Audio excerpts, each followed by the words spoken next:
qorannoo ulfaa akkamitti mana ofiitti ofiin dalagachuu danda'u kan jedhu isinitti agarsiisa.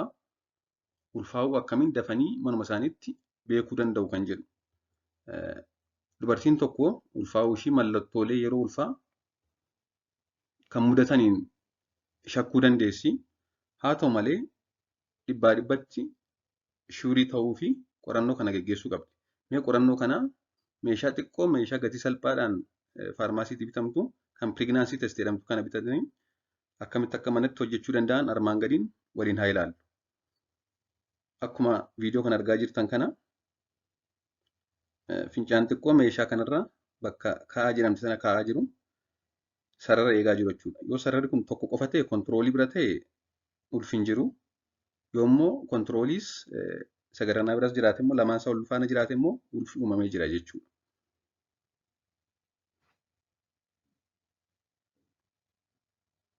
Amma akkuma viidiyoo kana irratti argaa jirtan kana sararri lammaffaa uumamee jira.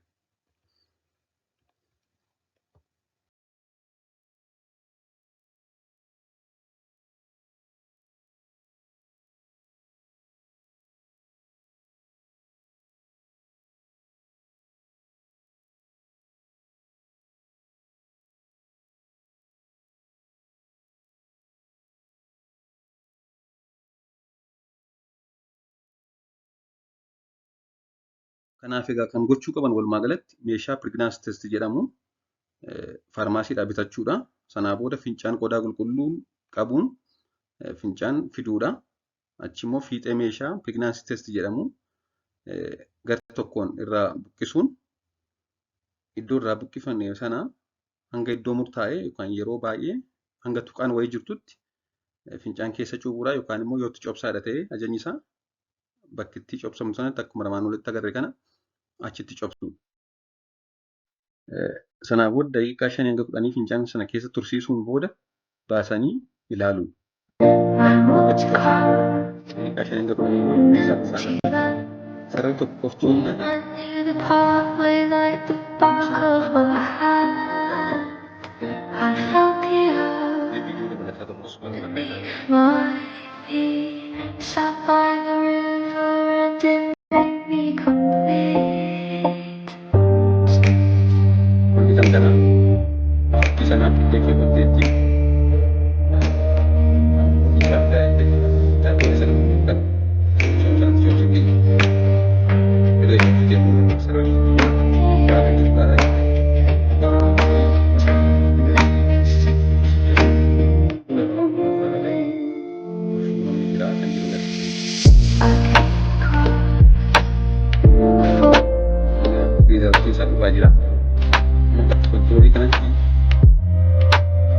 jalqabaa ba'eera.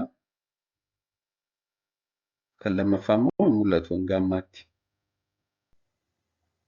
Kanaafi ulfi kun hin jiru jechuudha. Negatiiviidha jechuudha. Kanaafuu mallattooleen dubartiin tokko yeroo ulfaa agarsiistu kan akka hafuu marsaa laguu, dhukkubbii gadameessaa akkasumas harmi xiqqoo dhiita'uu fi dhukkubbiin itti dhaga'amu, dadhabbiin itti dhaga'amu, ol jechuu, daddafee fincaan dhufuu, amala jijjiiruu yookaan dhukkubbii mataaf dugdaaf kan kana fakkaatu qabaannaan garaan dabalaa dhufnaan kan kana fakkaatan mallattoo ulfaadha. Haa ta'u malee irgixanyaa ta'uuf yookaan shuurii ta'uuf qorannoo ulfaa kana geggeessuun murteessaadha. Yeroo baay'ee bu'aan kun qorannoon kun laguun guyyaa itti dhufuu qabu yoo dabarsedha kan isaan ilaalanii. Haa ta'u malee walqunnamtii saalaa raawwatanii guyyaa 10 booda yoo of shakkan ilaalamuun riizaaltii isaa baruu ni danda'u jechuudha akkaataa armaan olitti jedhameen. Galatooma turtii gaarii.